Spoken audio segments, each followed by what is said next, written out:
8, 7, 6. Fake laugh in 2, 5, 1. 4. All right, that was the best fake laugh we've had yet. Welcome to the Daily Wire Backstage. I like to call it the one and only Daily Wire Backstage. There are other Backstages. There may even be better Backstages. No. But none of them are the Daily Wire Backstage. I am Jeremy Boring, known around these parts as the God King, lowercase g, lowercase k, and your prayers have been heard. Your meager offerings of $9.99 a month have been received, and so here we are. We will be taking questions from you throughout the broadcast, talking about things that are of import to us. I'm joined, of course, by our cast of Daily Wire characters: Andrew Klavan, Benjamin Shapiro, and Elizabeth Warren. Or horse-faced. Michael, what are you drinking? That's your own drink, right? This is my own drink. I think I blew the joke. No, you're talking about my own drink that I just made? Yeah, what it's, do you call it? Oh, this drink, well, I call it the Elizabeth Warren. It's 1 part water and 1,023 parts scotch. So, it's mostly water, I think, huh? Man, we suck at Firewater. Firewater. Can I get a redo? Can we redo that one?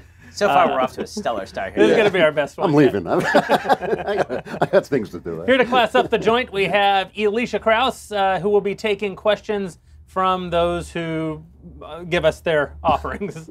Alicia, you with us? I can try, but that's a really tough ask of me to try to class up you guys. But Fair. the subscribers can help me out by submitting their questions. How do you do that, you may wonder? You can log into dailywire.com and head over to the Daily Wire Backstage page to watch this live stream and just type those questions that you have for the guys into that Daily Wire chat box to have it read and answered by moi on the air. Who's moi? Me. Moi means me.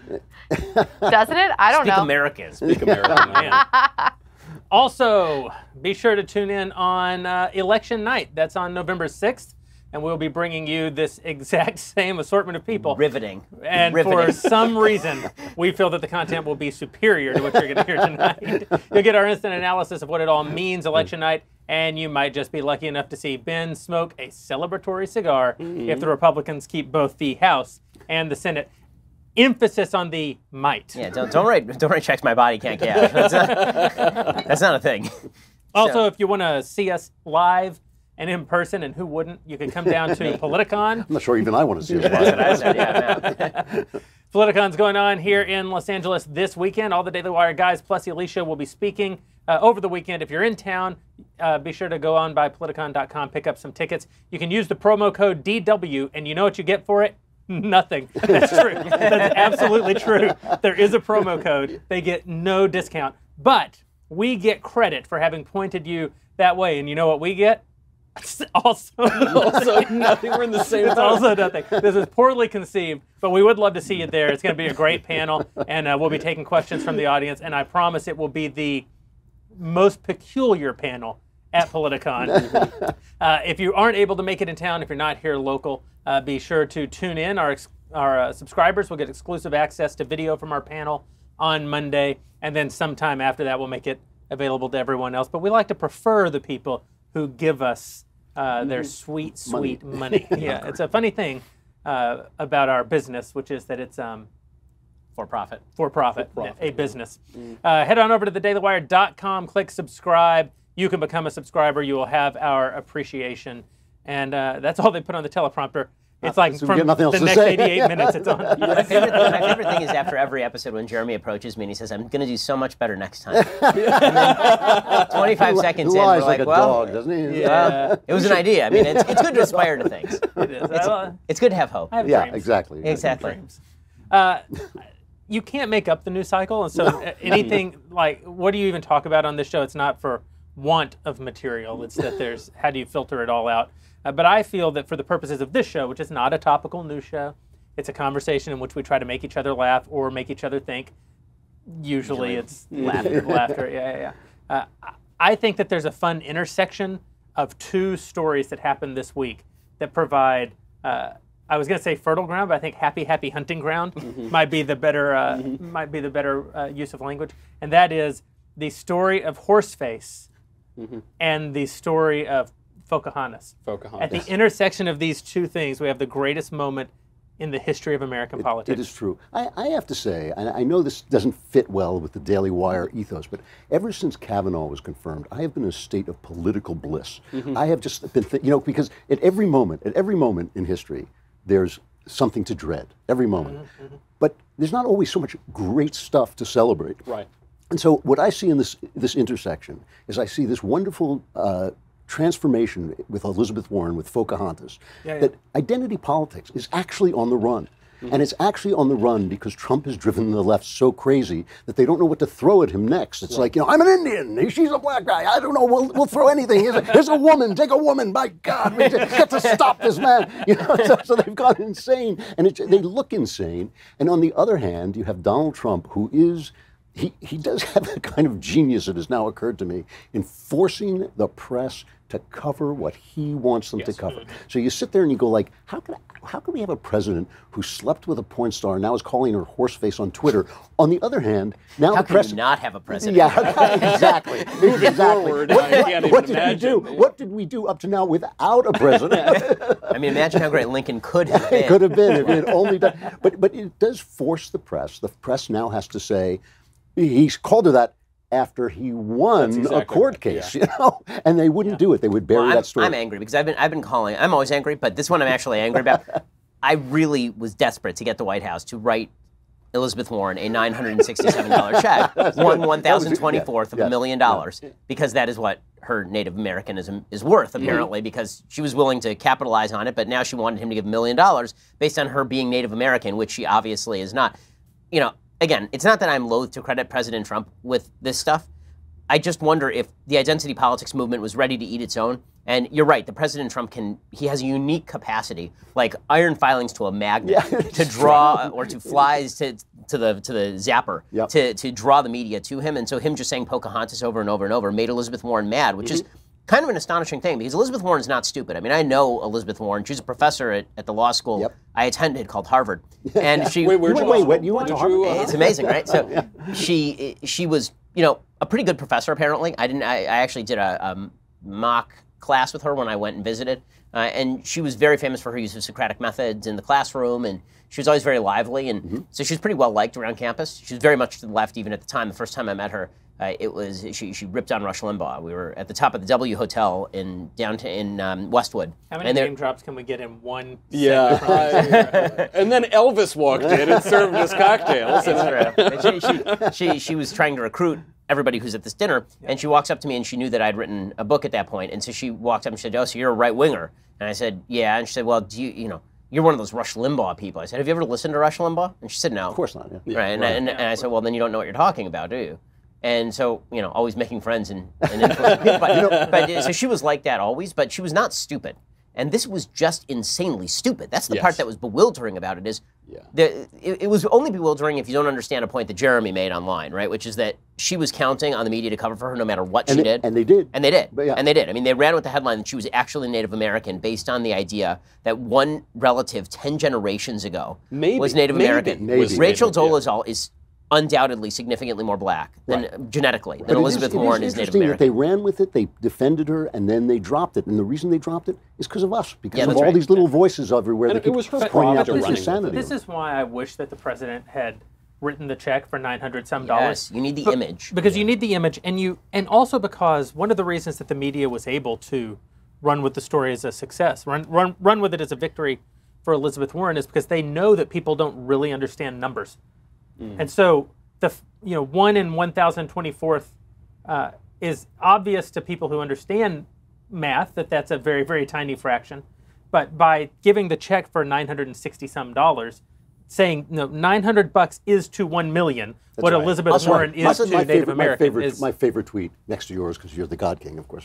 But on the merits, my favorite tweet was from Matt's Idea Shop, who put out 1/1024th of the movie Pocahontas, which was, have you ever heard the... That's very good. There's great material. I mean, we put out one at Daily Wire. The election one?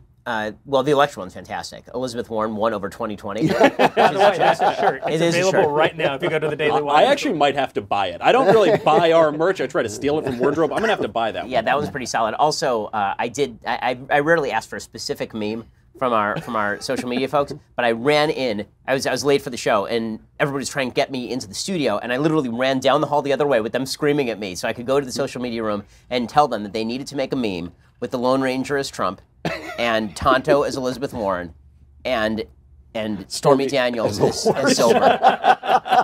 It had to be, because this is the world in which we live. This is our country. And this happened 5 days after Kanye West was in the Oval Office. Yeah, I know. So you think that it can't get more ridiculous. Fortunately, you'd be wrong. Somebody tweeted at me, "Isn't there a time when this becomes unfunny?" I said, "That time is not now." Like, if you're 20 and you don't find this funny, it's because you have no heart. If you're 40 and you don't find this funny, it's because you have no brain. Because it's just hysterical stuff. I mean, you have a well-known Harvard Law School professor and popular senator progressive who just destroyed herself like a dying star in order to win identity politics, from Wheel of Fortune. 22 days before the midterms, too.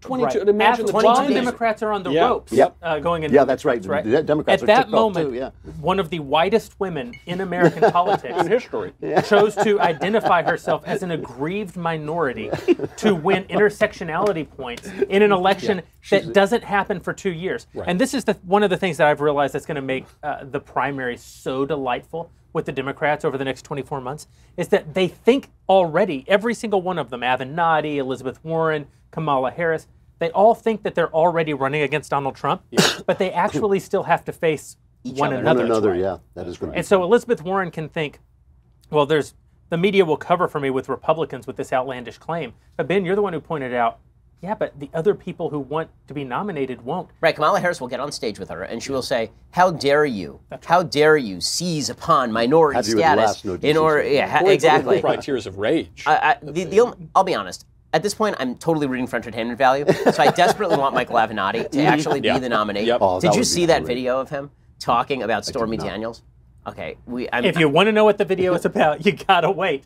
Because first, we have to talk about our good friends over at Indochino. We do indeed. So if you'd like to dress like James Bond, if you'd like to be somebody better looking than you are, well then you ought to. I'm listening. You need to check out Indochino. You've got my attention. You think that you can buy an off-the-rack suit because you're just one of those people it fits? Well, it doesn't. You look like a schlub. Instead, what you need to do is you need to go over to Indochino.com and you need to check them out because they are making you customized suits that are perfectly fitted to you. You can do it online at Indochino.com. You're picking your lapels and the stitching, and you're picking the interior, and you're picking the monogram, the whole thing. It really does feel like you went into James Bond's tailor and on Savile Row. You're from Britain. Tell me, what's it called? It's called Savile Row. Savile Row. Okay, fine. So I'm correct. It's a bespoke suit. You get bespoke stuff. Yeah. Exactly. And it really is nice stuff. You can either go into one of their shops in some place like Santa Monica. I've been to their shop and it really is a lot of fun. Or you can go online, take your measurements, and then they will send you the suit in the mail. And if it doesn't fit, they will fix it for you. This week, my listeners can get any premium Indochino suit for just $359 at Indochino.com when you enter Backstage at checkout. That's 50% off the regular price for a made-to-measure premium suit. Plus shipping is free. That's Indochino.com. Again, promo code Backstage for any premium suit, just $359 plus free shipping. They're also doing casual clothing now as well. Your made-to-measure chinos will quickly become your go-to pant, so you can pair that with a suit jacket. So they're expanding just beyond the suits, too, so obviously they're doing something right. Go check them out right now at Indochino.com. And Indochinos, by the way, the chinos are actually coming at an introductory price of $79, so not expensive for any of this stuff. Get all of these deals by using promo code Backstage at checkout. That's 50% off the regular price for the made-to-measure premium suit, $359, or Indochinos at $79. All by going to Indochino.com, promo code Backstage. So this is not like Politicon. You actually get something. When I was a kid, I actually thought that the definition of rich, the word rich, was that one day you could have custom tailored clothing and people would drive you the places that you want to go. You'd have a driver. And now every person with an app in their pocket has a car will come pick you up and take you where you want to go. And with Indochino, you can also get the custom clothing. Just like we are the rich wealthier guys than in any people in the history of mankind. What a great country. I it love is this country. It is pretty great. Okay, so all of this prompted me. Jeremy was asking me earlier today, so what should we talk about? So we were going to talk about all of the identity politics and the insanity of Michael Avenatti. First of all, if our guys are in the back and you have time, go pull the Michael Avenatti video just because it is It's spectacular. amazing. I You showed showed it. me I in the showed it green to. room, yeah. I showed it to this jerk earlier, and it is legitimately one of the great videos in the history of America. Really? Okay, I got It's it. so good. Yeah, It's yeah. so good. So guys, you can hear me in the back. Go get it right now. The Avenatti video. You know, the other thing about You can talk about Avenatti is Horseface, they it's so created good. him. CNN created him. CNN was And now they calling won't him let a him go. hero. It's And just now like Trump. It's I just know, like Trump, it's right? wonderful. The media created him, Yeah. and they won't let him go. And then they're going to be surprised when he starts winning primaries. It's going to be fantastic. Michael But Avenatti is not going to win a primary. you know what? I don't even care. Hold on. I know. I did. You I did. said I to agree. my face I agreed. Donald I did. Trump could not I win a admit it. primary. I admit it. I'm right this time. Hashtag Boston. I mean, look, he can't even win a court case, and he's a lawyer. Isn't that what they're supposed to But do? he'll stand on a stage with Avenatti steaks and Avenatti bottled water and Avenatti wine. He'll have a nice hat. No, what he'll really do is he'll say, "No one has fought Donald Trump harder than I have. That's right. Harder and longer. Put back in the stable." You know, it's like there's only one Donald Trump. Please God, I think that's Well, that's I have to say, there's been so much great punchline material this week. Donald Trump sitting across from Kanye and watching the slow pan to Donald Trump's face as he watched Kanye. It was as though Donald Trump had suddenly realized what it's like for the rest of us to watch Donald Trump. It was like that. It was exactly just like spectacular. that. It's like if Donald Trump suddenly became Jeb Bush watching Donald Trump. And you could just see the Curb Your Enthusiasm music playing in the background as Kanye West railed on about hydrogen-powered airplanes. And Trump was like, I don't even know why I'm here, but I'm not the richest person here or the most charismatic person here. I'm slightly fascinated, but also repelled. It was so It was great. exactly like when Bill Clinton took over Barack Obama's press conference. Yes, exactly. During his presidency. Exactly. It was so good. Okay, but what Jeremy was saying is, what should we talk about? So I said, you know what? Let's do some culture stuff. Okay. So, Jeremy, would you like to introduce the question of the day? That you're my meat puppet, so I'm actually just forcing you to do it. Question of the day brought to you by Indochino. Why not? They have They no have nothing idea. to do with it. The question of the day.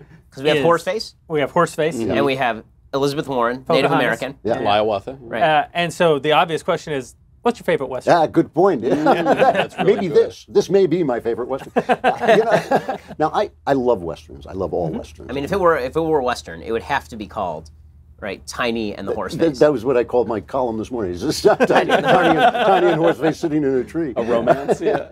You know, I love Westerns. I mean, Yes. almost all Westerns. And it is really interesting that when the great Westerns were coming out, all the critics were sitting around going, you know, it's really the French film that is brilliant. And then we go back and we see it was actually If you watch that French John stuff, by the Ford. way, it's garbage. intolerable. It's unwatchable. Garbage. I know. went back And- one summer and I was like, I'm going to watch these French films everybody said was so good. And then you go back I and watched watch that the and I film. wanted to just die. You go back and watch Stagecoach. It's one of the most beautifully shot, perfectly composed films ever. But the movie that I think stands out for me as the Western of Westerns, the Western that says what Western said, is High Noon. Yeah. And the reason is it says to you, in the wilderness, what the Western is about, same thing that the chivalric stories are about. It's about that moment in history when men can be men for the good. So in other words, you can commit acts of violence and aggression for the good. You're basically building the world in which women will build the civilization. You're clearing the ground in which women will come in and build families and build homes. And that's a wonderful moment for men because they get to shoot each other and kill each other. And it's, but you're the good It's all guy, in good you know? fun, right? It's all in good fun. And this is the moment when you find out why. It is because left on their own in a wilderness, people are savages, except for the guy who's not. Except for the one guy who says, I stand for this, I represent this, I will walk down this road against, was it 4 guys who come after him? And I will walk by. And he is surrounded by values that simply will not work, no matter how good they sound, including the Quaker pacifism of Grace Kelly. If I would buy pacifism from anybody, it would be Grace Kelly, truly the first woman I ever loved, Grace Kelly. And she's a pacifist, and it's just about the fact that no, that's not going to do it. What was the deal, by the way, in Hollywood? There was this real strain. What's that? And just another restraining order for her. well, there was this real strain in Hollywood of movies, and there's another one with Gary Cooper, I think, where he plays a Quaker. I think it's during the Revolutionary War. Persuasion. Friendly Persuasion. Yeah. I don't know what it was where they're like, you know what? Screw the Quakers. These guys. It's like, why are you bothering the Quakers? Quakers didn't do anything. The great monsters. I want to challenge your thought just a little bit about High Noon, not in terms of its quality, but in terms of the message. This is something Ben and I were talking about earlier, because you say that the Western is great because it's the moment when men are men and create the opportunity for then women to come along and build civilization. Right. That's also, in some ways, the theme of The Man Who Shot Liberty Valance. Yes, another one of the great. it is. But another great movie. But High Noon is kind of a rebuke of The Man Who Shot Liberty Valance, I think. Because The Man Who Shot Liberty Valance very directly makes the point you're making. We need the John Waynes of the world to create a world, to create the circumstances where we can have the better angels, the Jimmy Stewarts, come in. Right. The problem is the very next thing that happens in Jimmy Stewart's world is High Noon takes place. And we now remember that it's not that you need men to be men before you have civilization. You need men to be men continuously in order that civilization may But that continue. is what High Noon happens, because all civilization fails him. And what's wonderful about High Noon is it's made by a liberal as a liberal statement, but because it's a great story, it tells a conservative story, and they just can't help So I heard a Claremont critique of High Noon, because this is Bill Clinton's favorite movie. Right? He always said it was his favorite movie. And the... This is Grace Kelly, I'm telling you. For sure. No question. It's the pretty blonde. Yeah. No question. But the critique was that it leads to a sort of messianic complex, High Noon, which is that there's no civic virtue. Everybody in the town is bad except for this one guy who is the guy who stands up to evil. And that's really not the way that history works. You require more than one man in any given situation in order to truly stand up to evil. Yes, of course you do. But it is a story. And it's an allegory. And it's an allegory. And it is the allegory. We were just talking about this off stage, actually, before we came in here, about the fact that without that one guy who stands for virtue, nobody stands for virtue. Okay, so I do want to find out everybody else's favorite Westerns, but I have to show this Avenatti clip. Yeah, let's see it. It's too good. It's just too good. It's a sad day in America when the President of the United States calls a woman a horse face. Donald Trump should be ashamed of himself. I don't care if you're on the right, the left, or the center. No man should call a woman a horse face, especially the President of the United States. I have 2 daughters. I think it's a disgrace. I don't care what your political persuasion is. You should condemn it as well. It's wrong. Also horseface. Yeah. Also, did I say horseface again?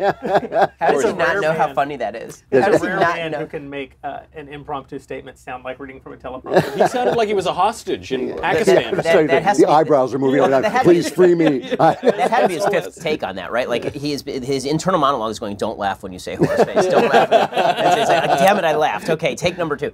Okay, so When did the principle happen that this woman, this porn star, who sleeps with a guy of her own free will, for money, blackmails him, takes the money, and then doesn't agree to the deal? When did she become a hero? You know, I'm not when saying radical feminism. Oh, okay. That's seriously, that's all it is. Yeah. It's like, she doesn't like Trump. She happens to be a woman.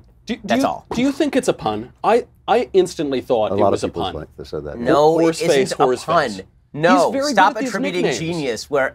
He's a genius at the nicknames. You can't say he's not. He's not a genius at the nicknames when he uses the same rotation of 5 nicknames. This one was new and exciting. But with that said, No, I think he he was calling obviously. her a horse. Crooked Stormy. She's not low energy, I'm that's for sure. I'm not saying that it's impossible, because it's possible that he actually would try to spell horseface. That is actually possible. But no, of course he didn't mean horseface. I think he's like the first man that You're right, speaks he's in P.G. poetry. Wodehouse. He is. He's poetic diction. You know. All he is just puns all the time. When I think puns, when I think highbrow, sensitive humor. You know, Yeah. Every word British he uses style, actually has 6 meanings that all work together in the same way. It's That's amazing. exactly. Yeah, I mean, yeah. if there's anybody who's a king of solipsisms, His speech is like a white jigsaw He's puzzle. not as cunning a linguist, though, as horseface. places we should not go or should not allow. I can't It's only a stay matter here. of I'm a time. This Christian show has man. collapsed in on itself. In any case, speaking of collapsing in on yourself, Knowles. No, yeah. What's You know, what's your look, favorite Western? You picked the best Westerns. I also like. I was saying I watched Searchers the other day, and the thing with that, I love all of these movies, but the millennial attention span has been reduced to nothing. Yes. To that of a fly. So when I watch it with my friends or whomever, they fall asleep within like 3 seconds, and I'm really into it. I'm like a product of Nick at Night and came out smoking a cigar. But I will then offer as one of the a great Western in its own right, the superhero movie Logan.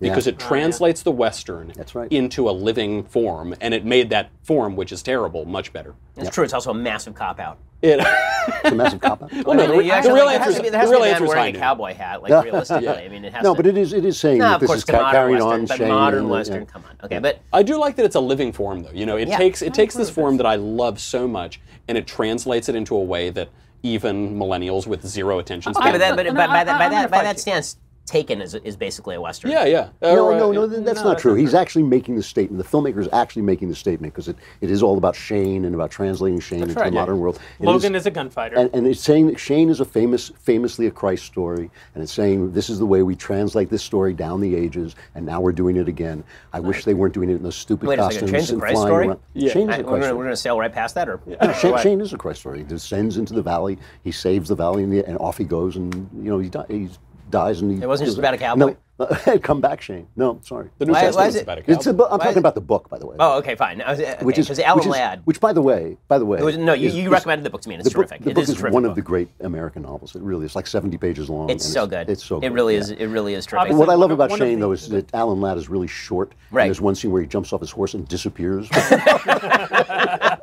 He spends the rest of it standing on a box, but not that scene. So, since the days of the Western, the United States Postal Service. I'm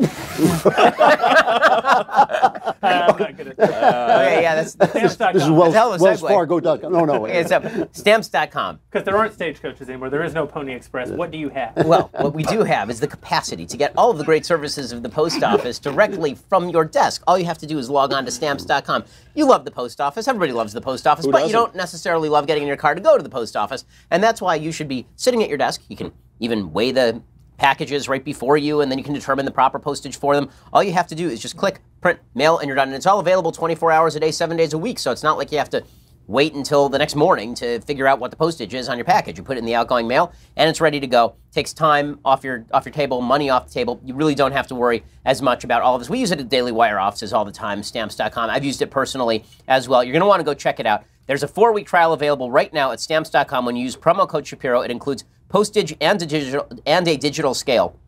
Go to stamps.com, and before you do anything else, click on the radio microphone at the top of the homepage and type in promo code Shapiro. That's stamps.com, promo code Shapiro. Go check it out right now. Again, stamps.com, promo code Shapiro. It's totally worth it, and you're going to save your business time, which is money around here. So stamps.com, promo code Shapiro. Get that 4-week trial, including postage and a digital scale. What I like about stamps.com the most from a business point of view is that you have so few interactions with humans, which I feel like for our business in particular is you don't want people to Well, I mean, that's my ideal, right? I mean, like, if I can avoid any interaction with any human being. Also, Ben goes to stamps.com for like marital advice. Just for fun. I'm like, wow, this means I don't have to meet a human. I am. Some of my closest friends are stamps.com. It's time for user questions and subscriber questions. And for that, we turn to Elisha Krauss. I'm here. I have a quick subscriber question, since I am, of course, an employee here and a subscriber. Do you guys count McClintock as a Western? Because if so, it's my fave. Yeah, sure. I think so. Yeah. Such a good movie. Yeah, Western. well, I On mean, so many levels. We could probably do top John Wayne movies. that does Underrated John Wayne movie. Yeah. Big Jake. Yep. Big Jake is really enjoyable. Big Jake is really enjoyable. I love Maureen O'Hara I is love great. those old John Wayne movies. The Well, black yeah, and white she wore a ones. yellow ribbon. Yes, and yes, and the one Fort Apache is Fort one Apache's of the terrific. greatest movies ever made. And we have to say this, Hondo is one of the underrated films of all time. 70 minutes long. It's a complete history of the West in 70 minutes, and it has the most wonderful thesis about the Indians, which was their way of life was good, but you can't build a civilization on pure honesty. And that's a one, that lies are the beginning of civilization, and it's a wonderful Is idea. Paul Newman? No, this is way before Paul Newman. Yeah. This is And it's maybe Louis L'Amour. It's Louis L'Amour's version of Shane. Oh, okay. But it's just, it has this wonderful idea in it that in order to build a civilization, you have to start lying. And the Apaches, I think it's the Apaches, or I can't remember who it is, but they Elizabeth Warren would know. it was dial her Elizabeth up? Warren. That's the Can someone Warrens. It's get the Warren her on? family. That's what it is. Tribe. But the Warren tribe, yeah. But it's that they won't lie. The one thing they won't do is lie, so they can't build a civilization. And John Wayne says it was a good way of life, but it's over. This is how you know Elizabeth Warren isn't actually an idiot. because when she says that her paternal grandparents would not accept her mother because she was so The high cheekbones. obviously Delaware and Cherokee, meaning possibly 1/512th. Yes. Clearly she's It's very sad stuff. Okay, so Elisha. Sorry, go, Elisha. Yeah. Back to subscriber questions, and if you're wondering how can you ask a question of the guys, well, be sure to head over to dailywire.com to subscribe and ask your questions in the chat box over there. Only subscribers can ask the questions, much like our monthly conversations with all of our amazing hosts. First question for you guys comes from Matthew, and he's saying, hey all, liberals regularly tell me how great RBG is. He'd be interested in hearing your thoughts to the contrary and welcoming the talking points as to why she is not a good justice.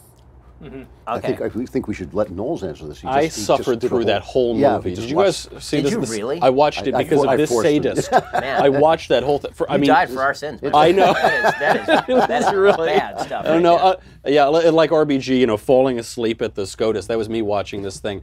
It is, look, to call it a hagiography is... underdoing it. I mean, Triumph of the Will is a critique of the Reich Party Congress compared to... A measured look at him. Yeah, seriously. I mean, but she's just awful. You can speak more to her jurisprudence, which is awful. She's been nakedly partisan and political for her entire career. Her confirmation hearings were extolling the virtues of abortion and why it's a good thing for it to be legal everywhere and why it must be legal everywhere. She's criticized openly Donald Trump during the campaign, during his presidency. She's just awful. And the amazing thing about this movie with her, the notorious RBG, which I think 20 leftists use the phrase, and they're trying to pretend it's this cultural meme. Fetch isn't a thing. It is not a thing. But they try to make it out in the movie like she's the first woman on the Supreme Court. She's the second. Ronald Reagan put the first one. Right. I want to forget the first one as much as anybody. Right. But where's the Sandra Day O'Connor movie? And moreover, where's the Scalia movie? Where's the... They just make... Well, there's a Thomas movie, but it's about Anita Hill. That's exactly right. That's the only way that we can do this. That's exactly and right. the fact is that Thomas's story is so much better than anything that Ruth Bader Ginsburg has to offer. His personal story, growing up like the son of a sharecropper. That's so true. It's so American, and they would never make that movie. The only way that we can portray him is as a sexually rapacious black man. That's right. That's really what HBO did to him, Yep. right, with Anita Hill, and it really is astonishing. Ginsburg as a justice is a garbage justice. She's not even. She doesn't even make an attempt to relate her political leanings to the Constitution of the United States or to the law at issue. She has a unique capacity to simply ignore whatever constitutional provision is in front of her in order to achieve the desired result. She is the perfect, like the platonic example of legal realism. She has a certain end that she seeks. She's honest about it. She's almost honest about it. Well, I mean, her what was her history? She was over at Now, right? She was the in-house counsel at Now, and they took the. I mean, that's ridiculous. That is legitimately the equivalent of the Republicans nominating the in-house counsel over at the NRA to be a Supreme Court justice. They did this with no questions asked, and Republicans basically went along with it because Republicans are fools. Orrin Hatch loved her. He said, "Oh, I respect you, Judge. I respect you." Well, that's when we got the Ginsburg rule, right? Which is that you're allowed to avoid any serious question about your future jurisprudence simply by saying, "I won't answer that because I don't have all the facts at my disposal," or "I won't answer any future case based on what's in front of me," which was the result of Borking, which the Democrats also did. So we haven't had an honest answer in a judicial confirmation hearing in the last 35 years since Robert Bork. It should be said that we now have 3 examples: Bork, Clarence Thomas, and Kavanaugh, of this attempt to destroy the life of a man who simply is a constitutional originalist, whereas we have nothing to compare remotely to that. the same. Yeah, Right, nothing. Even with Ruth Bader Ginsburg, right? And she won. Their biggest complaint is that 96-3, I think. Their biggest complaint is that Republicans wouldn't vote on Merrick Garland because he would have been voted down by a Republican Senate. Right. That is their biggest complaint. But we didn't destroy Merrick Garland's life. Not at all. We all thought, okay, Merrick Garland seems like a nice guy. He doesn't have the votes. And they brought in this liberal justice to replace Antonin Scalia, where every time a liberal judge goes out, we got to replace. No, we have to replace that with like. Yeah, it's absurd. So I don't know very much about legal thingies. But I just black robe things. Black robe things. I just know that if your nickname calls to mind Soviet era rocket launchers, it's not a good thing. It's not American. No. Well, I mean, Nothing American. I do find it amusing how the left tries to turn her into this counterculture cool thing, right? Because it's supposed to be the notorious B.I.G., right? That's the rapper. Did I get that right? Wow, good for me. But trying to turn an 88-year-old woman. Because she's in her late 80s now, right? She's 86, late 180s, Yeah, and trying to turn her into like the hot new thing and the exemplar. My favorite thing is when they put out that picture of her doing the plank. Oh, and my gosh. I thought if she's in that position for the next 3 months, check on her. You know? My favorite, did you see the actual video? The video was some guy at BuzzFeed who went and like worked out with her, and then he's like, I can't even do the workout routine with Bader Ginsburg can do. It's like, well, if you can't, then you should go check with your doctor, because you're a 35-year-old man. You're a 35-year-old man. If you cannot do what an 86-year-old woman can do. And she's throwing those little tiny... in the movie, they have her doing, and they have this like super fit trainer. Doing like shake weights and stuff. The trainer, he says, she's amazing. She's like a cyborg. They say, she's doing real push-ups. You look at the push-ups. Look, I mean, the woman's 100 years old. She can whatever. She's going a quarter of an inch down. I mean, there is barely any movement. It is indistinguishable from rigor mortis, and they're saying she's doing real push-ups. I mean, it's just like, it does remind me exactly of the Terminator, in the Terminator movie. It's just that's what pops to mind. Okay, so I have to say, I didn't get to do my favorite Western. We're coming back to these Westerns, but we're still answering questions. Oh, we're still doing questions? Fine. Fine, do more questions, Benjamin fine. Shapiro. Gosh, Ben. People paid $10 a month. Yeah. To have their questions answered by They us. don't want to hear about your favorite Western. They want to know, what does Andrew Klavan think? We will see if will we see the rise of an alternative political party? This question comes from a subscriber named Chris. Not necessarily a third party, but maybe he thinks that there will be a replacement of either one or both current parties within the next generation or so. So my favorite Andrew? Western is Lonesome.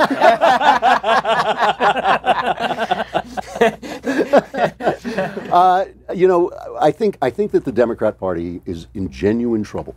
And I think that if they're not in trouble, we're in trouble, because they have seriously lost the story of America. We are no longer dealing with two parties with different visions of America. We are dealing with one party with various visions of America and one party with visions of an entirely different kind of country. When I say different, I mean older, the old-fashioned idea of centralized governance without individual liberty. It is not the American story. It's not the American experiment. So my personal opinion, since most things are not that dramatic, most of history is not that dramatic, I suspect that the Democratic Party is going to move back toward the center at some point if they lose enough. On the other hand, you know, anything can happen. I don't know what the future is, but my guess would be, if I had to put down some money, I would say the Democratic Party is going to have to reform itself or really put itself permanently out of power. I do not think we're going to turn into Venezuela.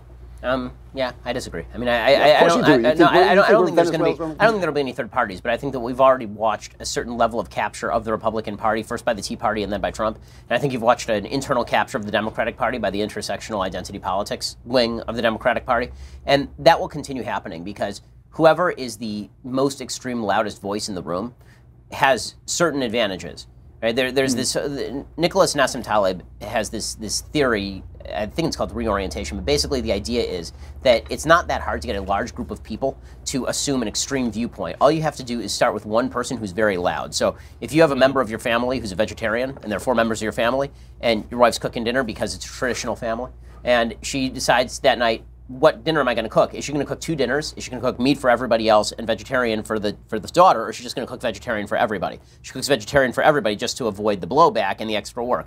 That family now goes to a party, and they say, well, we have to do vegetarian for our daughter. Right. Now the entire party is doing vegetarian to do that. And you're seeing that with, I think, the loudest element of each party, the most intransigent, I think would be the best way to put it. The most intransigent element of each party is going to be what drives the future of each party. And so you're going to see the parties continue to radicalize, I think. See, I don't think that's true, because I think that one of the things about conservatism that we keep forgetting that just happens to be good luck for us is it works. You know, when people do conservative, I mean, look at San Francisco. This is one of the most beautiful cities in America. It's turned into a trash can because of leftist governance. This happened. So are you expecting a Republican to be elected anytime soon in San Francisco? No, but this happened before. This happened in the 70s. What is happening to San Francisco and Chicago now happened in the 70s to New York. And New York, you would have sat there and said, are you going to tell me that New York would elect a conservative Republican? And that's exactly what it did. But there were Rockefeller Republicans who were being elected in New York even at the time. I mean, Mayor John Lindsay was a Republican. Yeah, but he became a Democrat, though, in office. Yeah, that's true. But there was at least a record of somebody in the recent historical past having voted for a person with an the arm. concern is that if you look at places like Detroit, which fall into true ruin after generation after generation of radical Democrat rule, you don't see any sort of self-correction take place at the end of that. Because the thing that the Democrat Party has that we lack is that they can break things and then say that the only solution is more of what broke it. Yeah, but that works for a while, but it doesn't always work. Look, this is a possible future. You're absolutely right. It's a possible future, but it's also truly a possible future that suddenly, you know, guys like Chuck Schumer, he's not a radical. You know, he's a. But that's what's scary is you're watching him actually radicalize in terms of his rhetoric. You're not. And He's a machine animal, and if he thinks that this is going to destroy the party, which it might, if he thinks that, he'll correct. And don't you think also that the Trump capture of the Republican Party is not I don't think it's a further radicalization. Yeah, I don't think I think so it's either, actually a pull back toward moderation. I think the Tea Party was far more radical than Donald Trump. In terms of policy, but not in terms of rhetoric. Yeah, he's a as I bloviator say, from New York, it's sure. the most intransigent, like the crossover between the Tea Party and Trump is one of the weirdest things in American politics, simply because you're right, that the political agenda is certainly not the same, but the emotional drive is the same, which is rebellion against the established authority, and you're seeing the same thing in the Democratic Party. But the thing about Trump that justifies Trump is the rhetoric that has been coming from the media, not because remember the media drives the left in a way that that people don't see. That he is the first guy who is actually fighting the battle that needs to be fought, which is against I'm not arguing against that. But again, he has become the representative, and I don't know how much of this is accidental.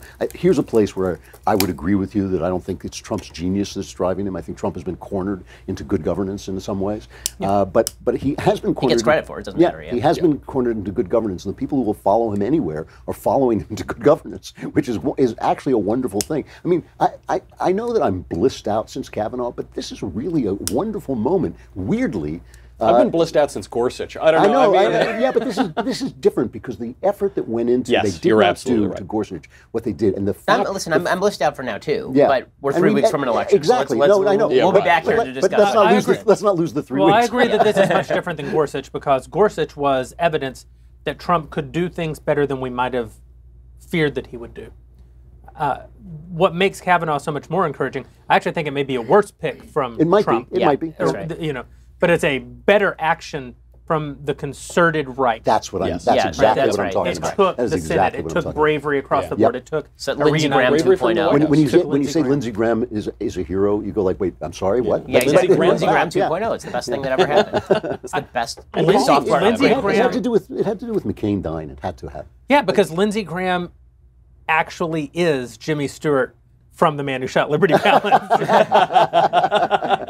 You have to watch that movie a long time before you get to the part where you go, man, Jimmy Stewart. All right. This is the most radical hot take I've ever heard on The Man Who Shot Liberty Valance. Yeah, really.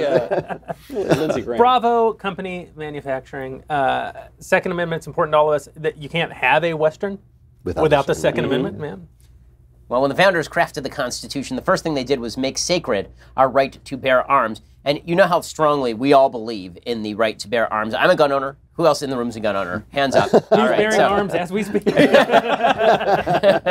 And owning a rifle is an awesome responsibility. Building rifles is no different, which is why Bravo Company Manufacturing was started in a garage by a Marine vet more than 2 decades ago to build a professional-grade product that meets combat standards. BCM believes the same level of protection should be provided to every American, regardless of whether they're a private citizen or a professional. BCM is not a sporting arms company. They design, engineer, and manufacturing life-saving equipment. That is the goal of the gun. That's the purpose of the Second Amendment. It's not so you can shoot animals. It is that you can preserve your life and assume that each rifle leaving their shop will be used in a life or death situation by a responsible citizen. Every component of a BCM rifle is hand-assembled, tested by Americans to a life-saving standard. To learn more about Bravo Company Manufacturing, head on over to BravoCompanyMFG.com. You can discover more about their products, special offers, and upcoming news. That's BravoCompanyMFG.com. And if you need more convincing, more information, find out more about them over at youtube.com/BravoCompanyUSA. That's youtube.com/BravoCompanyUSA. They work with the leading instructors of marksmanship from top levels of America's Special Ops Forces,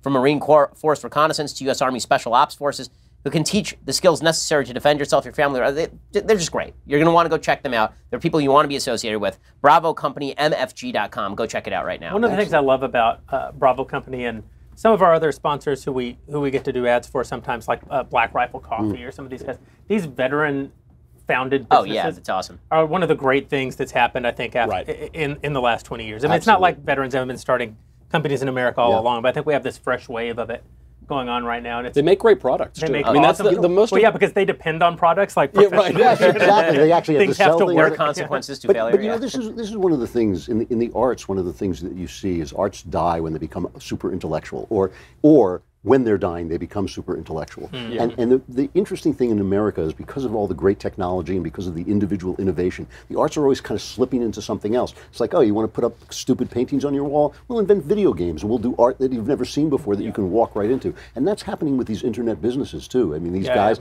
it's just as they thought they were going to regulate us into death, suddenly this whole system of building businesses has popped up. It's great. So, question about The Western. Oh, I know, I'm well, obsessed no. with this. I'm No, obsessed no, with the this because I Western is find big, no big because. Okay, story. My son, politically incorrect story. So my son is 2.5 years old. Oh, and but that's the politically incorrect. Is you assigned a gender to him. Oh yeah. Wait, it gets worse. So my son is 2.5 years old, and he's got an older sister, and she leaves her slippers and her stuff around everywhere. So she left like these princess shoes around, and my son walked over because he's a little kid, and he put on the princess shoes, and I said, "No, you're not putting on the princess shoes. You're a boy." I know, I'm a monster. You're a monster. History's It's like, greatest monster. I can't sit in this room I any know, longer. and he started to fuss, and he started to get upset because they're cute and they're shiny and whatever. So he puts them back on. I said, no, we're not doing that. And so I said, here's what we're doing. We get in the car, we go over to the Western Outfitters over here on Van Nuys, and we go in, and we got him some cowboy boots and a cowboy hat. And What a great dad. I love this guy. He loves it. I knew I liked something about him. I couldn't figure out what it was. He loves it. It's his favorite thing. He's walking around going, Cowboy Gabriel. It's the cutest thing in the world. If I put on ladies' shoes, will you buy me a cowboy? Yeah, exactly. I kind of want a cowboy hat. I mean, there's nothing I can do to fire you, so I suppose yes. I mean, but Against my better instincts, I suppose I'll buy you a yeah, cowboy. exactly. But it's yeah. I mean, but this is one of the things about Westerns that is great, is there is this idea, this embedded idea. It's one of the reasons the Western is kind of dying now. There's an embedded idea of gender roles that is politically wildly incorrect in Westerns. And what's funny about that is that the women in Westerns are typically a lot stronger than the women that you see in a movie nowadays, right? You know, Elise You was mentioned talking High about Noon. I mean, there's a woman who, a Quaker, who walks out and shoots somebody. Yes, and to death. McClintock, his description of Marina O'Hara and what she did and how she helped build the West, and then he's talking to some modern woman like this is what a woman is, So yeah. And it's Actually, I want to. It's interesting in the Bible because obviously feminists hate the Bible because they hate God. But they dislike some of the gender-specific things that take place in the Bible. They want to fight against even God identifying using masculine terms, but they especially want to rebel against what they see is that, or push back against what they see as the patriarchal aspects of the Bible that they want to change the word woman. I mean, you probably saw this news story just in the last couple of weeks. Because they don't want man to be in, right? The idea of woman as a helpmate to man is offensive. The idea from Ephesians of men as the head of their household or the head of their wife, they're offended by. But they make it sound as if the biblical view of femininity is that women, it's almost this Servile. far Eastern view of femininity or something that actually isn't present in the Bible, like the women in the Bible. The idea of female submission is key to the idea of women is what they think. That's right. But the women in the Bible, who are the biblical example of women, are strong. They are heads of. I mean, that's they're right. doing stuff.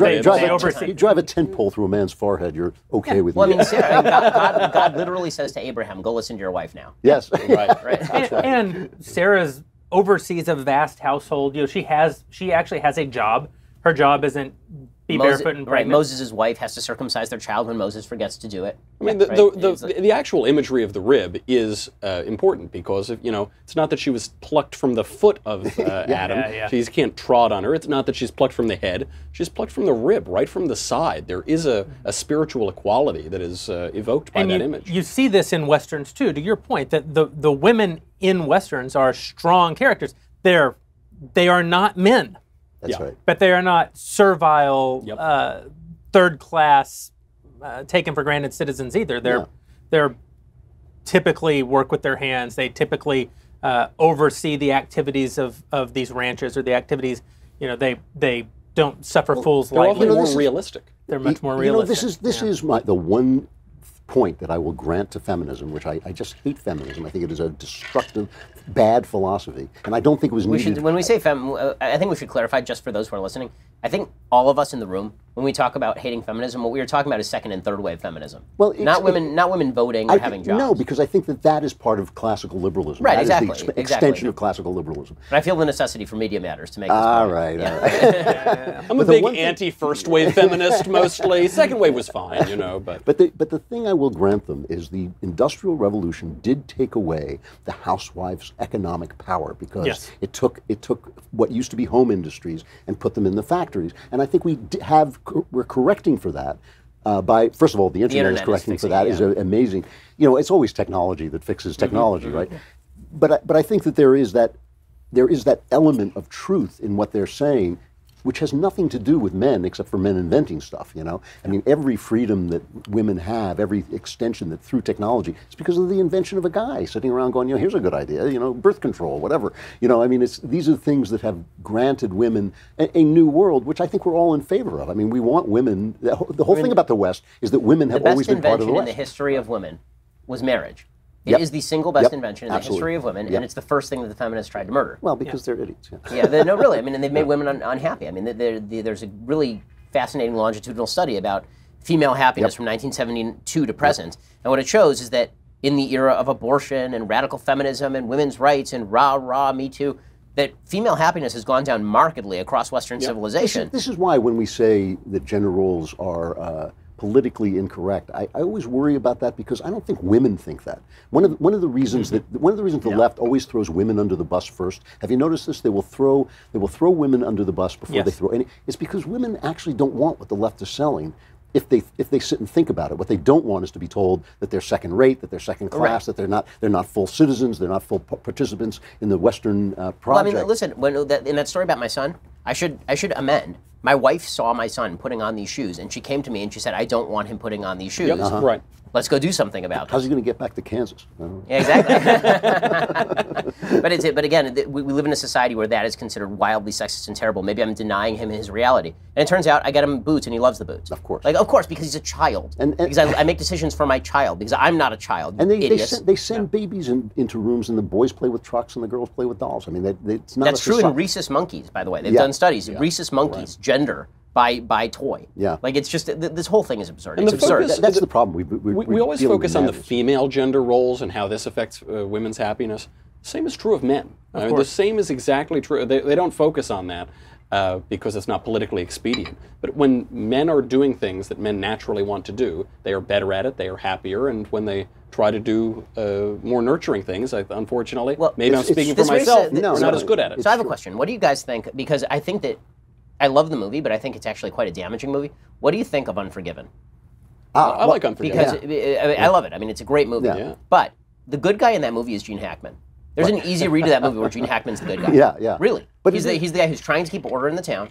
He's the guy who says, I'm not going to execute somebody for what is a non-executable crime. Right? He's the one who's, he spends the entire film building his house, right? It's supposed to be metaphorical. Right. And then here comes this guy in from the plains who's basically a career criminal and killer, who comes and shoots him to death because life is meaningless. Well, it is a postmodern commentary on the Western. There's no question. And that line in that where he says to Gene Hackman says, "I don't deserve this," and he says, "Desert has nothing to do with it. Deserving has nothing to do with it." That is the world that he is showing you. He's showing you a nihilistic world in which these guys are building order, which is basically the story of the Western. You know?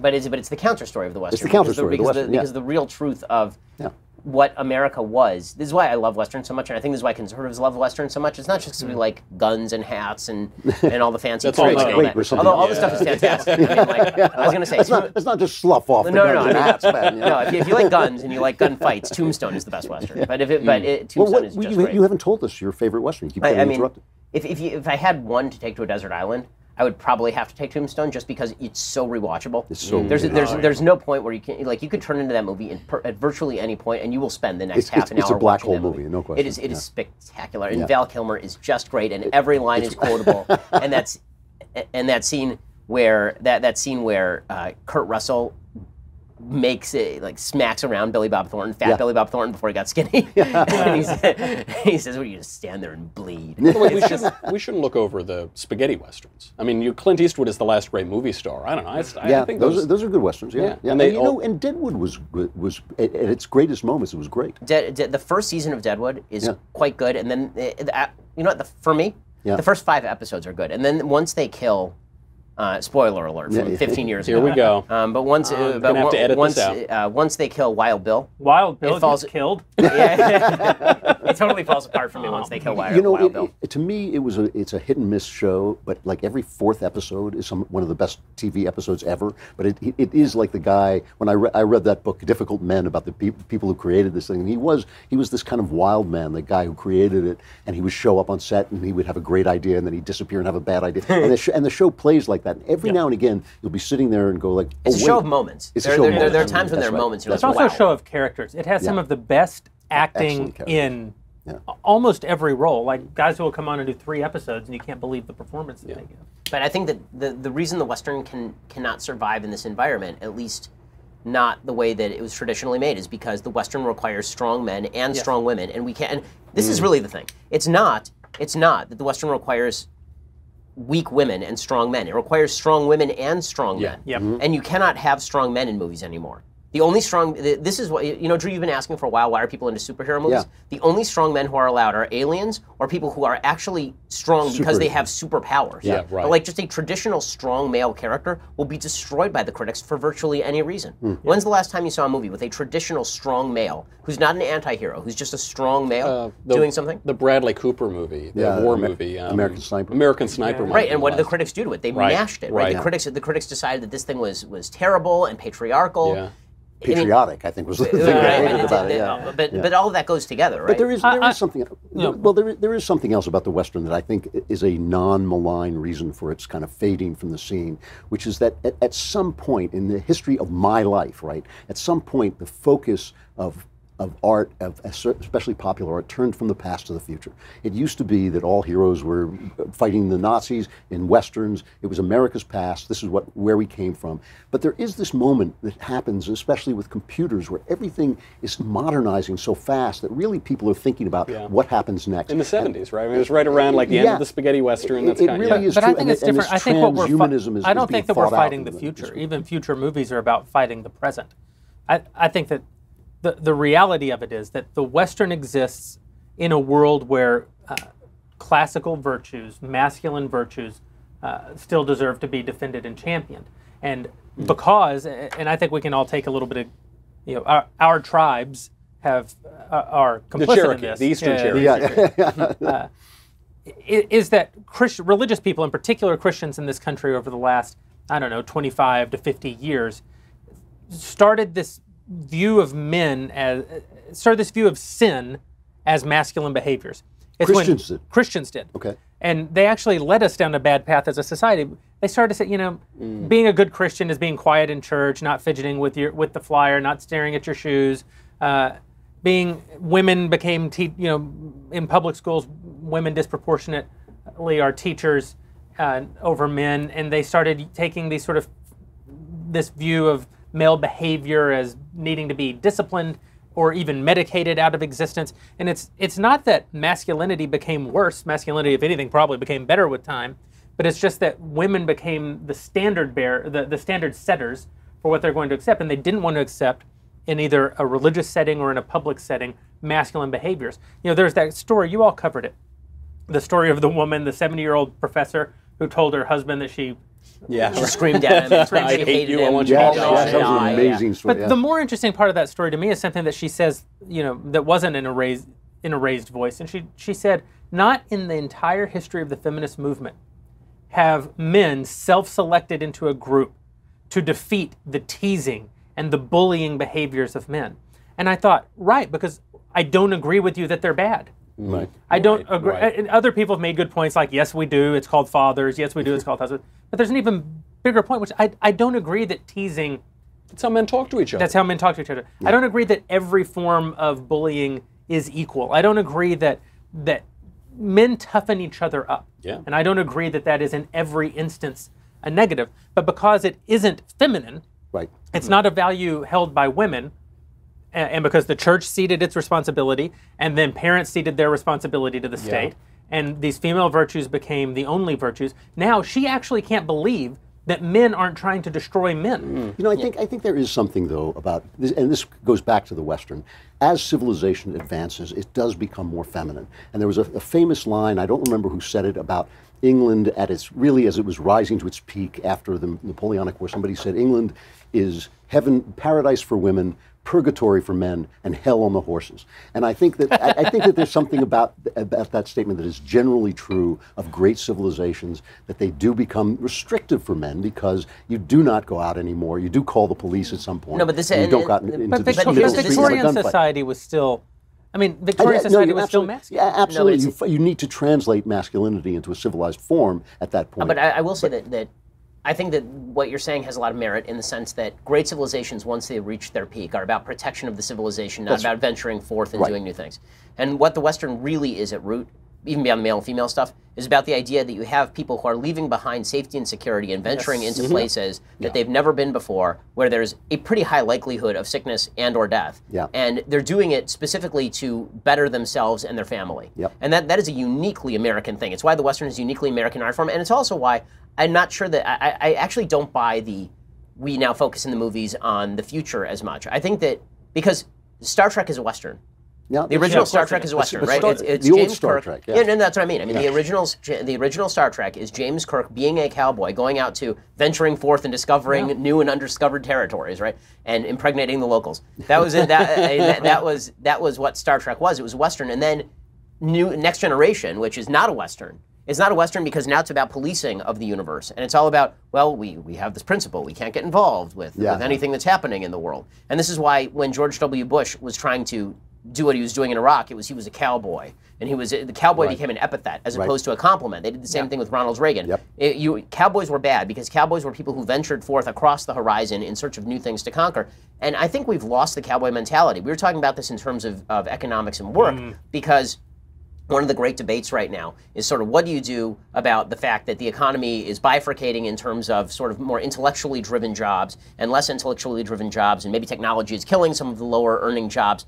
Again, I don't see total evidence of this. There's 7 million unfilled jobs in America right now. Unemployment does not exist. But there is this baseline assumption by both left and right, by populists from Bernie Sanders on the left to Donald Trump on the right, and I think Tucker Carlson too, and on the left, Bernie and Elizabeth Warren. And it's a common view now held across the political spectrum, and that is that if you are in a town that is basically dying off because of globalization, the factories have left, and half the population is now on opiates, that we have to find a way to restore your town to its former glory. And it's not just, it's people like Orrin Cass, right? Orrin's a real intellectual, and I have a lot of respect for all the people who I mentioned on the right and none for the people on the left. But with that said, this idea that that town must be restored, that's actually anti the Western idea, you're right? Absolutely right about this, the idea of all of America was built on this notion that, sure, I have this little plot of land, or I have this crappy house in the middle of East London, but you know what? I'm out of here. This place sucks. We are crossing an ocean, going into a place where I will likely be killed, and then I'm going to establish something there, and then I'm going to cross the Appalachians, and I'm going to go do it across this giant, vast plain where there's no water. I'm just going to go across that entire place. I'm going to go settle in the middle of nowhere where there's nobody there, and where my town consists of me and 3 of my friends, and we're going to establish a civilization there. And this idea that all worlds have been conquered, right? That there's no place left to explore, there's no place left to discover. For each, that may be true for us as a civilization because we now can map where everything is. It is not true for any individual on planet Earth. That's you right. have not discovered anything. And there's a famous book written in the 60s, I think, a work of literary criticism called The Virgin Land, which starts to chart out the effect of running out of wilderness. And this is why for decades I have been a big supporter of going back into space, because I think that the human race has always lived by expansion, and it's going to continue to live by expansion. I do not believe that story is over. I believe that space is the next frontier, that Captain Kirk was right. I agree, but the point that I'm making is that maybe as a civilization we need to go to space just to keep that kind of bone in our body, but as an individual, you can be a cowboy just by picking up from your little town and moving to a town in North Dakota and getting a fracking job. People move a lot less now. They do. People used to move a lot more for work. People are moving. The mobility has actually gone down in recent years, which is a shocking thing because the availability of mobility is, of course, higher than it has ever been in human history. And we act as though it's a rough thing to get in a car and drive 4 hours to a town and get an apartment there, when it used to cost you a year of your life and all of your assets to move across 300 miles. And you have businesses coming into towns and saying, we're hiring, but you have to pass a drug test, and the room empties out. Yeah, right. You know, I mean, we have serious problems. And it's a mentality problem. It is a mentality. It's a spiritual problem. It is a spiritual malaise. That we are in the middle of a spiritual malaise, and it's a malaise that has a bunch of causes.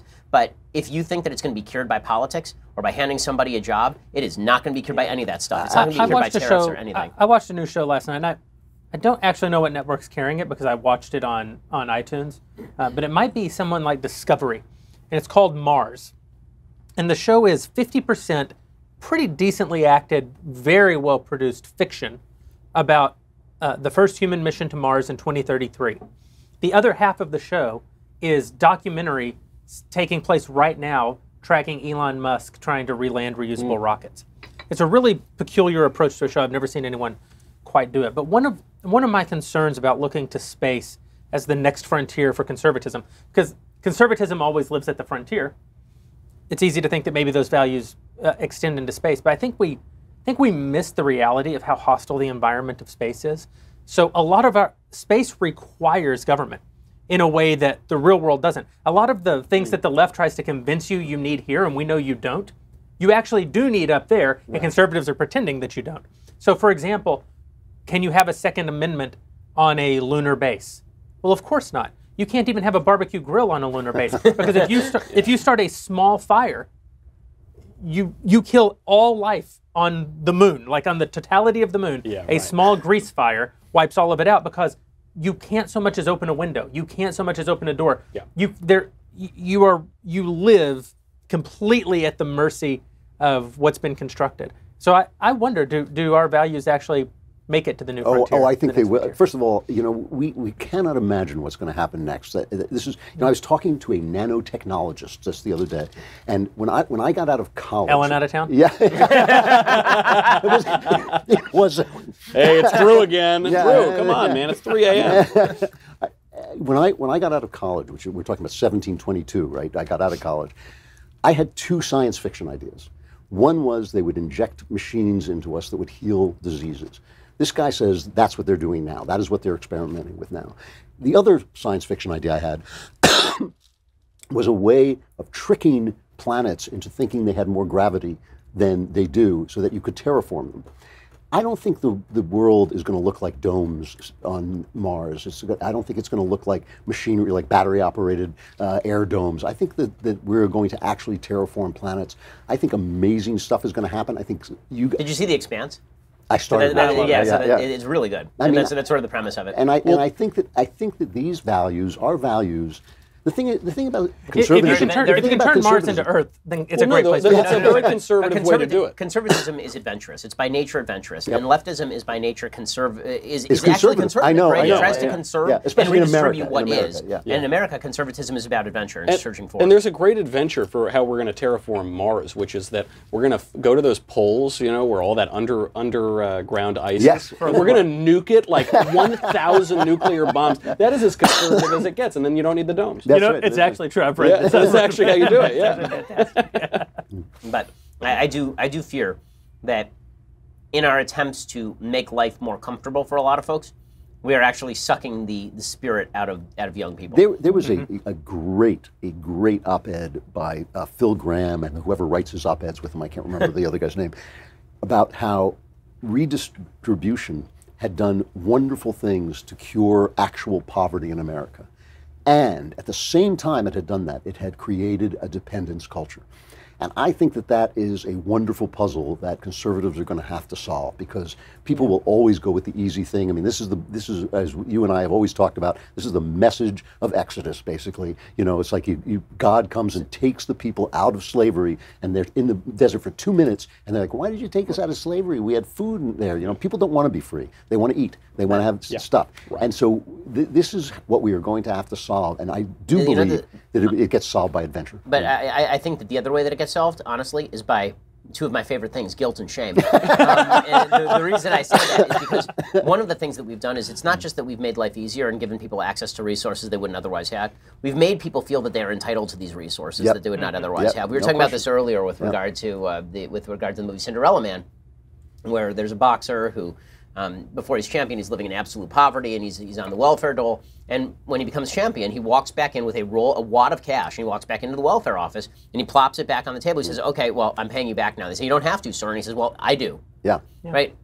Is there a human being in America, who not one human being, right, left, or center, who would do that now? Harry Truman declared bankruptcy in his young life, and when he became successful later in life, went back and paid off the creditors. The number of people who would do that sort of thing today is zero, because we have told people that they deserve everything that they have and more. Even welfare workers, I've talked to them, and we'll talk about what they call welfare psychosis. This is a term invented by people who work for the welfare system. They call it welfare psychosis, which is people begin to get angry that they're not, where's my money? Where's my money? And they don't realize it's not your money, that's somebody else's money. Somebody else went out and they've worked. created a verb for it in Sweden, because the situation in Sweden is so bad with the crushing of the work ethic, that people are legitimately staying home rather than go to work.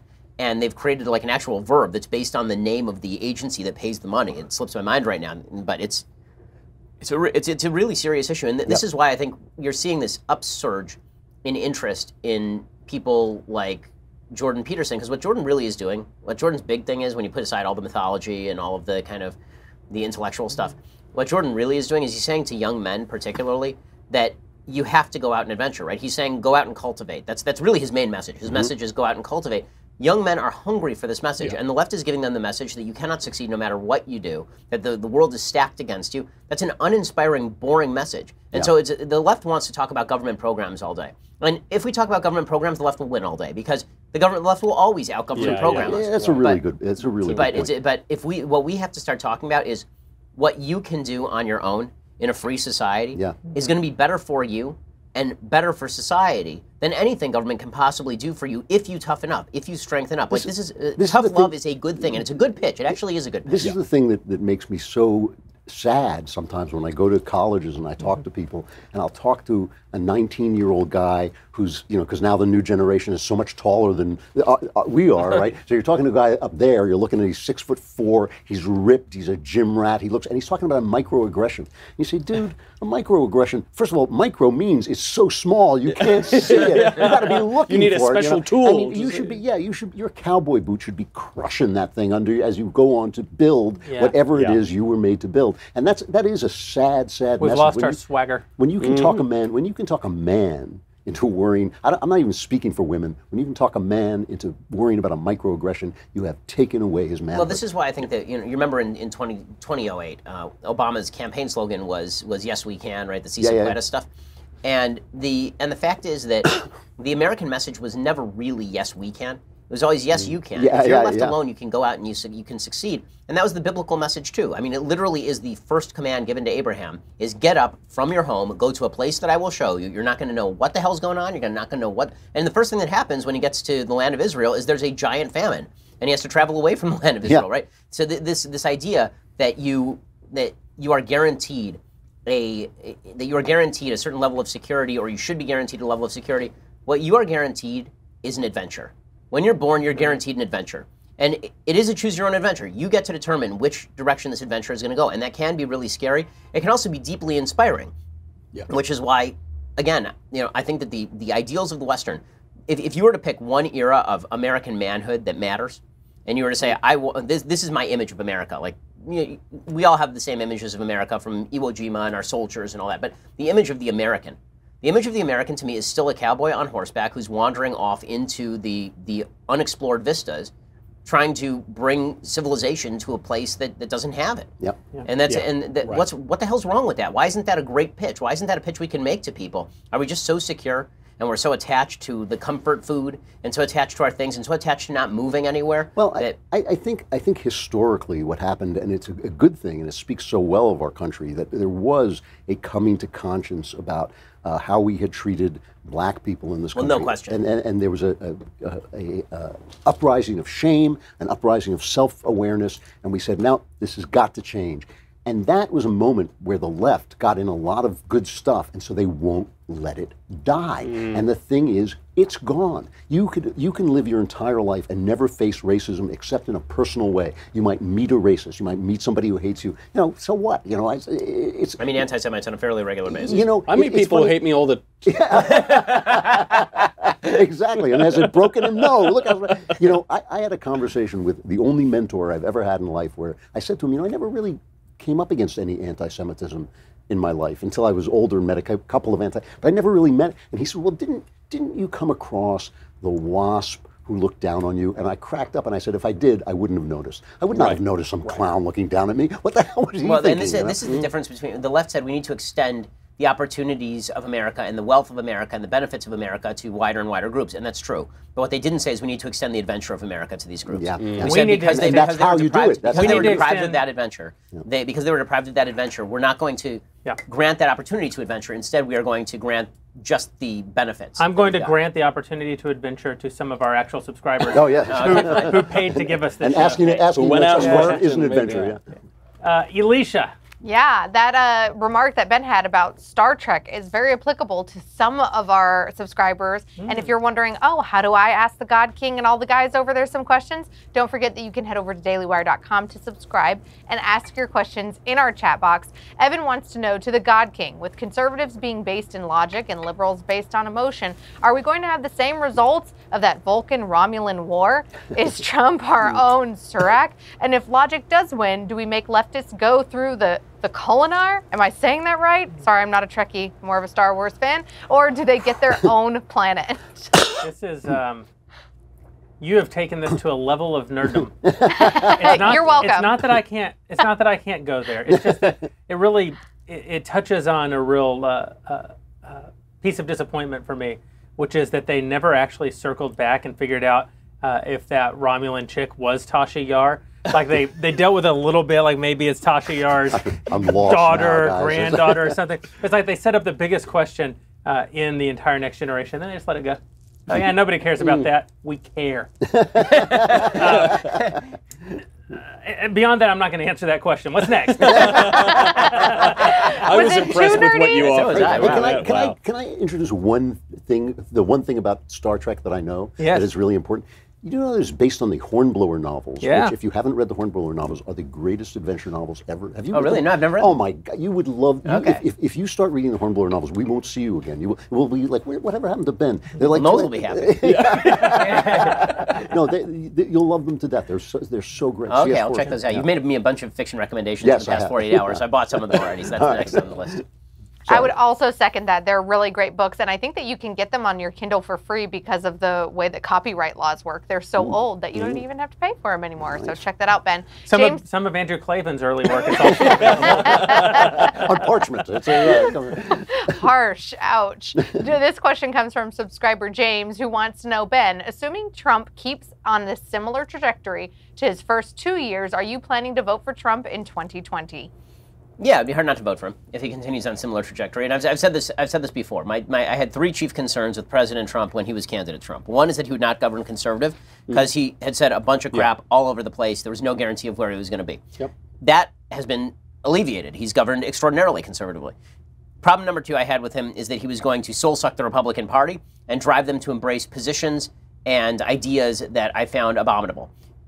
Some of that has happened, but it's already happened, and it's not going to be alleviated again by me not voting for him, because what's happened has happened, and now we're already there. So it's a little bit like, okay, now the car's in the river, now what do you do, right? It's not the same thing. And in fairness, that has been far less severe, I think, than for sure. So I was worried that the entire party was suddenly going to embrace tariffs, and the entire party was going to suddenly embrace the idea of being soft on Russia, and take the worst aspects of his rhetoric and then apply those broadly. Yeah. And I don't think that that's been the case among most Republicans. In fact, I think most Republicans correctly see Trump as more of a vehicle for policy priorities than as a thought leader, which makes sense because thought leaders need to have thoughts.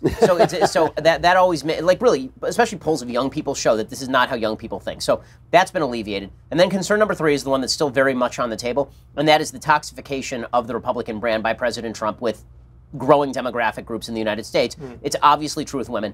It's not quite as obviously true with black folks and Hispanics. So the opposite might be true. Yeah. Well, it might be, although the evidence there is kind of skimpy.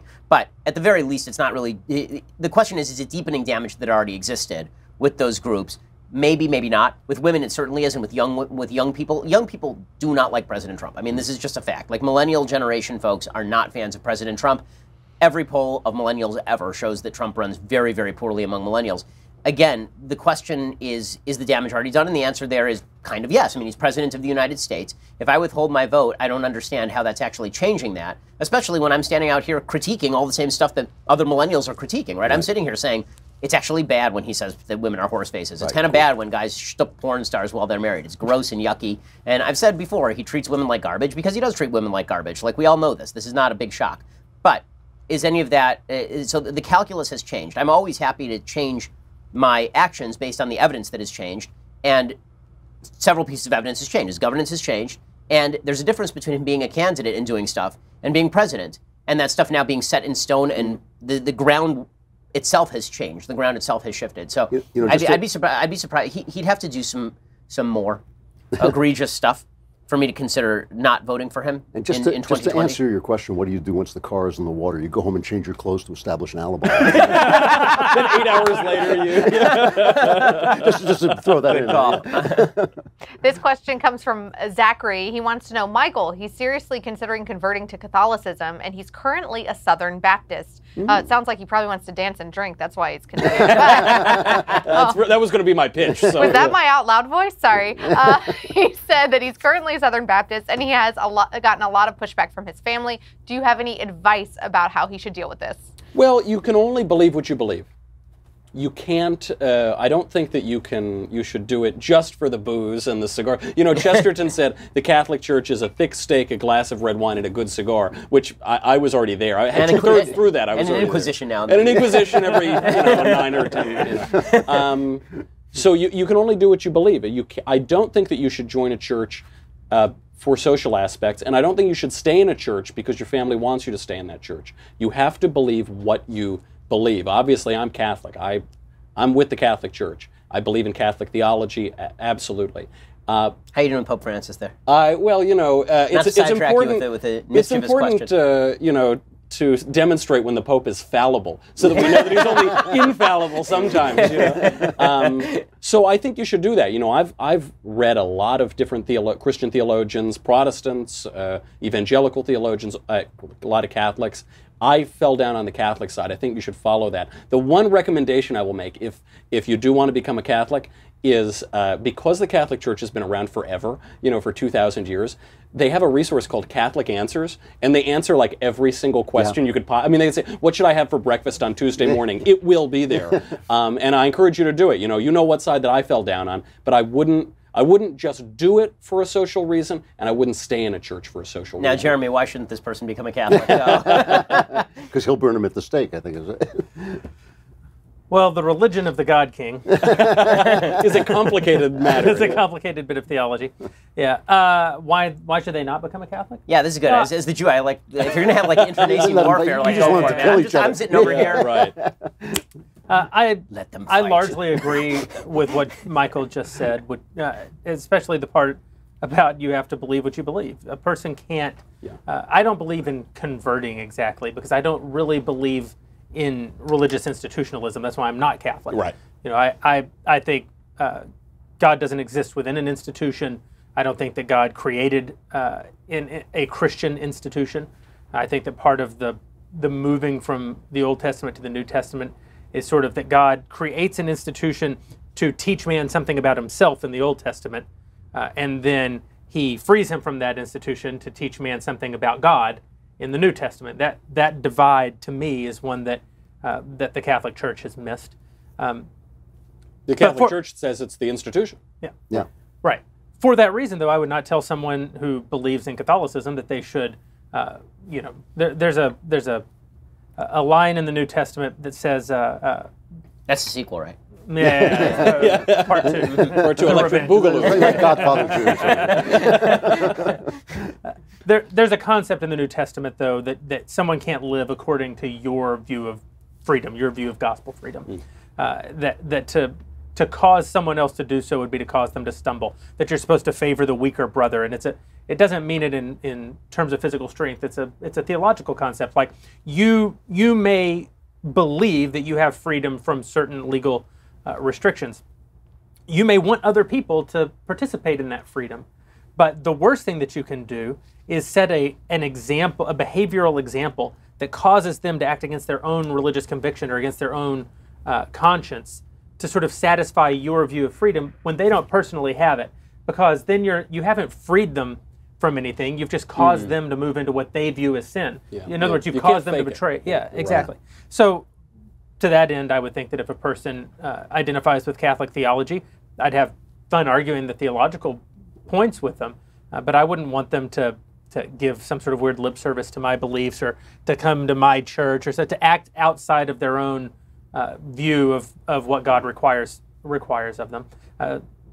So yeah, I don't disagree on the broad points. That was disappointing. Shockingly, yeah. No, I'm with you 100% on that. I'm a Jesus guy. I got to say, the more I read the Gospels, the more I find the most complex, subtle moral theology, the most complex thinking is right there. And if whatever gets you to Jesus, I'm for. You know, if it's the Catholic Church, if it's a stiff drink, you know, it doesn't matter to me. That's, by the way, so next question, like, we got any next questions here?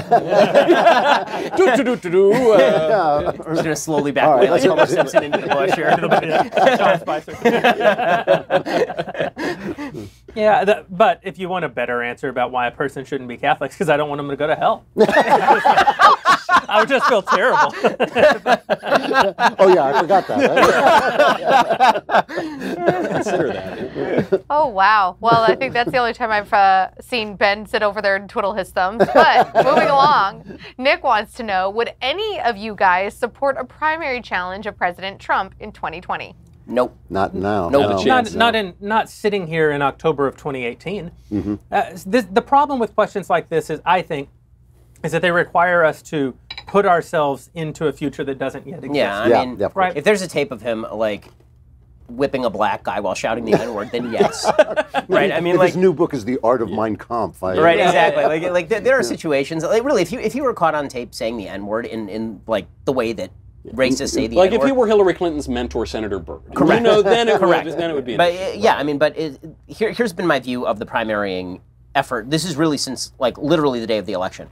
Because he won, and because the party mobilized behind him, you're actually doing, especially if it's a primary challenge from the right, you're doing the party an actual disservice. You're doing conservatives an actual disservice by running against him, because now you are pitting people's loyalty to a sitting president who won against Hillary Clinton and who has been governing in a conservative fashion against their ideal version of conservatism. And that version is going to then be alienated from the party. So let's say that you have somebody like Ben Sass who really can't stand President Trump. And let's say that he were to run a primary effort. I would oppose that primary effort, even though I agree with Ben Sass more than I tend to agree with President Trump, specifically because I think that what will end up happening is he will end up fringing out the view that I hold true to. That's right. Like, there is such a thing as pick your battles. There is such a thing as... Real politics. I mean, well, you have to be strategic in how you choose to approach the wooing of people to a particular ideology or the alienation of people from a particular ideology, which is why I really have made a serious effort in the past several years particularly, not actually attacking other people on the right. Like, I really try hard not to attack other people on the right, even though obviously, you know, we've become pretty high profile, and I'm in conflict with them a lot of the time. I really... Reagan was right. I can't think... Reagan was right. Aside from the alt-right, who are just execrable human beings. They're not. But they're not the right. They're not the right. Yeah, the key word there is alt. Right, exactly. They're not the right. But aside from, like, actual racists and actual sexists and actual bigots, like, you're going to be hard-pressed to find tape of me not critiquing I'll do, but actually attacking somebody on our quote-unquote side of the aisle, especially when it comes to differences over President Trump's interpretation. The left has been clarifying. They have really clarified the situation. A better question would be, would you vote for Trump right now? Because then we can actually use the facts that we have available to us right now. I answered that one earlier, and I think we're all on the same page on that one, absolutely. probably. Yeah. Alicia. We still got some more questions coming in from our awesome Daily Wire subscribers who are asking, of course, because they're Daily Wire subscribers and they're going to dailywire.com and putting these questions in the chat box. Then Austin and I are pulling them for you guys. Yay! We have a question from a lady named Claire. She says, out of potential candidates for the Democratic Party, who do you think would be the worst for this country? Oh my goodness. Who would be Spartacus, the worst? Anyone? Spartacus. Yeah. Do you prefer Spartacus was the worst for Spartacus. Boy, there's so much to choose from. We're spoiled for choice. I mean, I do think any of them have now.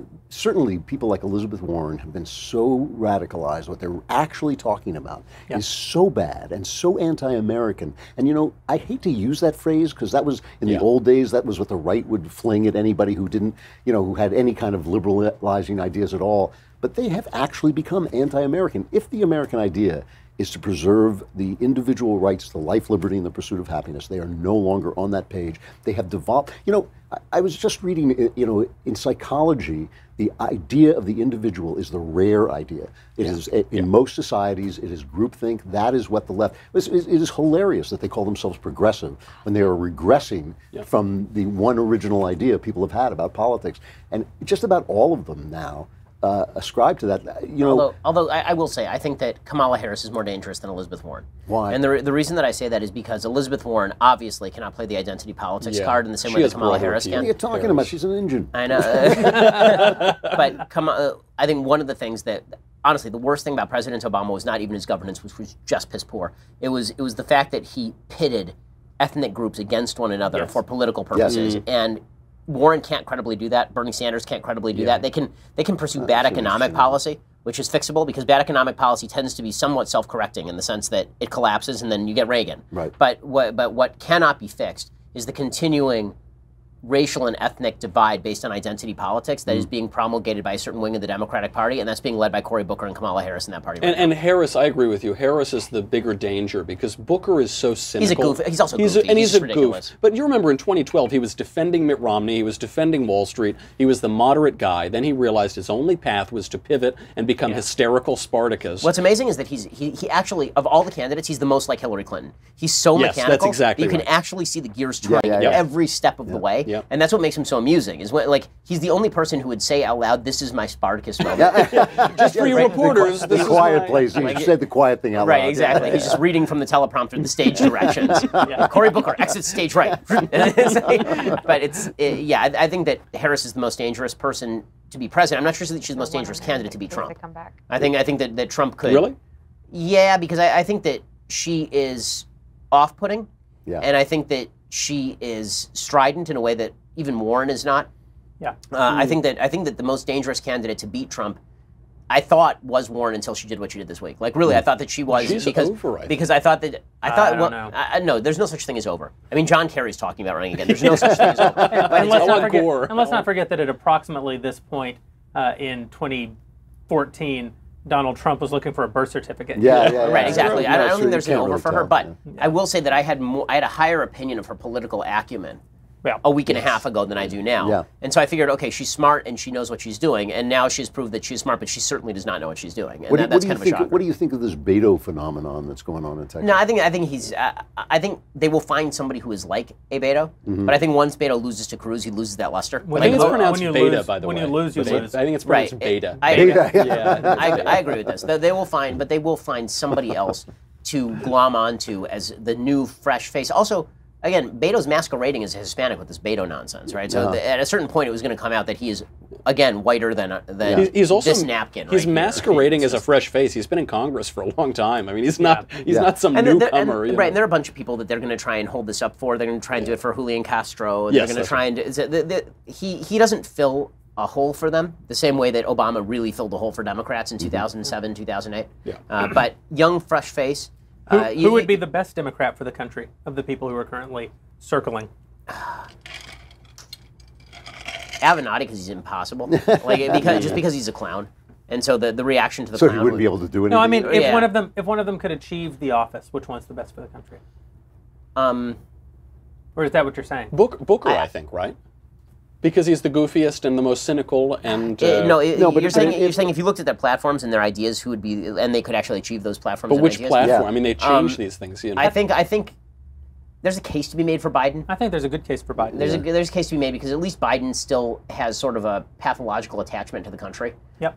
And he does have a certain warmth for the Rust Belt and people working in factories in Ohio, and he doesn't actually want to divide the country. He will cynically divide the country for political purposes because that's what he does, because he's a cynic and he's a plagiarist and he's a bad person. Gives a hell of a back rub. I like him because he makes Trump look really smart. He makes Trump look like an intellectual. That's why. We have time for one more question from one of our delightful Daily Wire subscribers who is probably the proud owner of a Leftist Tears hot or cold tumbler. Oh, yeah, and they need to apparently get a Steven Crowder mug because he wants to get into cigars, and Dylan wants to know if you guys have any suggestions or tips on what he should get or how he should even begin. This has got to be a Knowles question. That's, sorry. I would say one should never... Congratulations, somebody finally wants to know. I finally have a real expertise.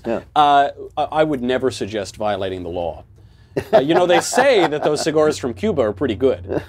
So I don't know. Who knows if those are any good? There are plenty of good cigars, though, to get that you can get in the United States legally. Really good cigars. There was a cigar boom in the 1990s. And that's good, clean fun. You know? There was a big cigar boom in the '90s. You can there are a zillion great factories in Nicaragua, Dominican Republic, even some in Florida, and it's because when the Cubans, communists, came in and stole everybody's property, ripped, kicked people out, they all went to the Dominican Republic, they went to Nicaragua, they went to Florida, and there's some cool stuff even coming out of LA, Nicaragua. I mean, you can get some really great smokes for $10, some even less, some $15. So I recommend sampling anything by, this is like real inside baseball, Dion does great work. My father makes great cigars, Oliva, Tatuaje, Pete Johnson out here, all good stuff. And if you want to smoke that communist trash, can be pretty good too. And thank you to Dennis Prager for that question. Yes, thanks for watching, Dennis. Now, some of us may feel that we're actually have the imaginative experience that we've been smoking a Cuban cigar. You really? Is there a way to get them legal? Yes, we went down to Cuba.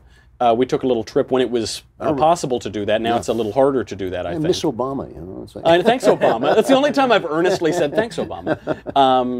It's very complicated. Talk about this is actually a good point on our government violating its own laws all the time. Yep. There is an embargo on products from Cuba. You're not supposed to go there or spend money.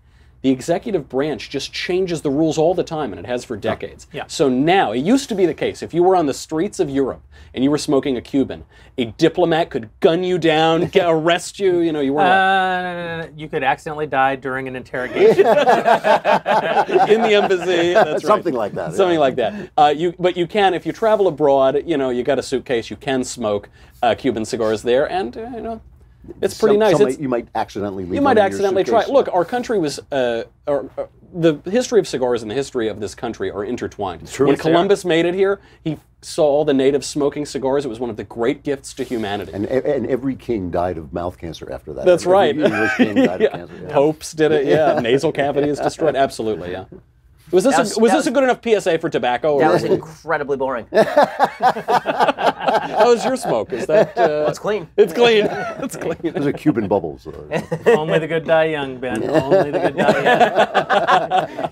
All right, we want to say thank you to Elisha for bringing us those delightful questions from our subscribers. Thank you to the subscribers themselves. You are the reason that we are here. Even Michael Knowles received some pittance because of the good work of our subscribers. And I would say thank you to you guys for another exciting edition. Again, give me just like 2 minutes. So this is like the outro. I'm going to talk to the audience. We'd love to see you. You're doing great, by the way.